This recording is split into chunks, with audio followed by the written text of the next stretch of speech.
are you kidding me? We're dying effectively because of you. And on top of that, we need to pay you guys. Now that Trump is less and less seen in a good way in Europe, I think it could get revealed. Transatlantic divorce coming up. We'll see how long it still takes.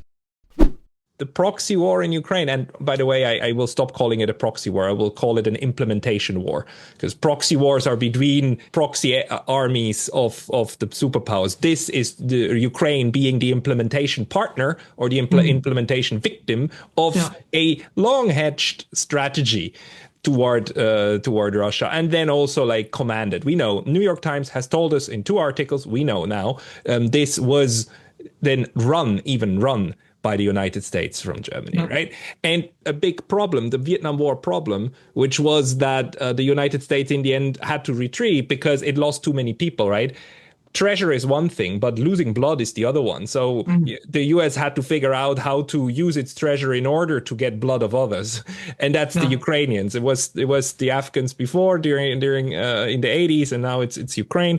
But now the United States even demands payment for having had its implementation partner do this policy. So in a sense, it's becoming too obvious by now, the heavy-handedness of these policies, whereas other administrations try to hide this, right? They try to hide that under all the rosy liberal and neoliberal neoconservative like language of values and so on. And Trump doing away with the value and the rhetoric about this, doesn't it like also give us a bit more clarity about the situation, in fact? Maybe, maybe one way of seeing it is that it's basically, trying to suck as much from the world as possible. So like you were saying, it's in that implementation war, they're using the Ukrainians to weaken. At least that's the purpose, to weaken the Russians, like they did in Afghanistan and so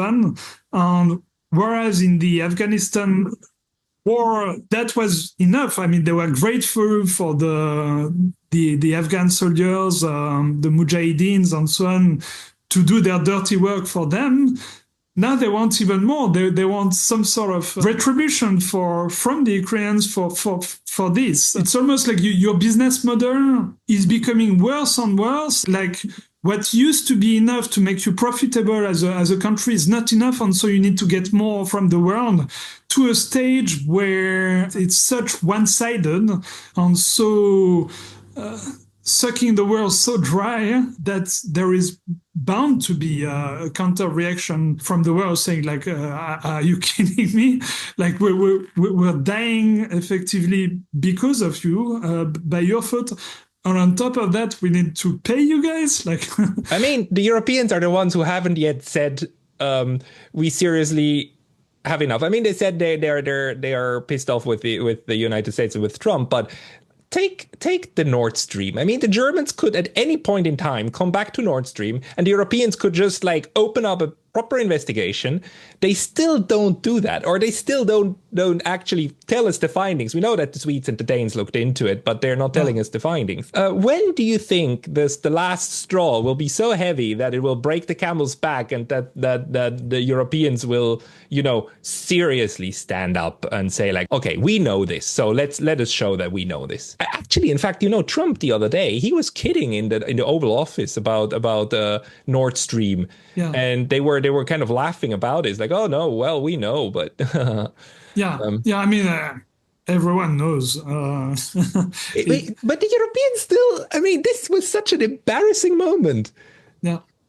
Most embarrassing, especially for Germany, and they're still not getting to the point where they're saying like, okay, let's show what this was about. I think, clearly it was embarrassing, but the most embarrassing part, I think, at the time, from Germany's standpoint, would have been to say the guys that we consider our partner, that we fight alongside, are the guys that did this. So the embarrassing part for them was not so much the fact that their critical infrastructure was destroyed.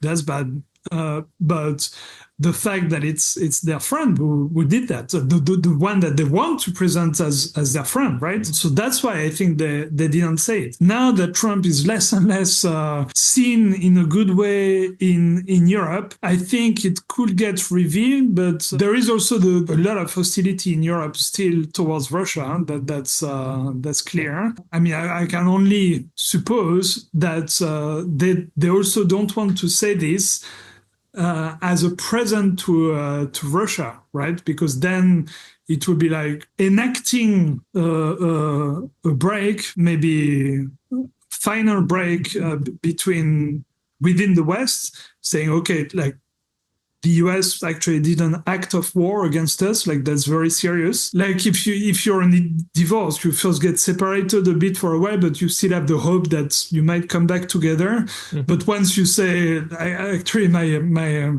husband tried to kill me or rape me or something like that, once you admit that there was something, really, really bad that happened, then that's a final break on you're going to divorce. Like there is no coming back from that. So I think that's the view. And that's what I suppose, that they don't want to go to that extent, because then there is no escaping the fact that the divorce will be final. Transatlantic divorce coming up. We'll see how long it still takes.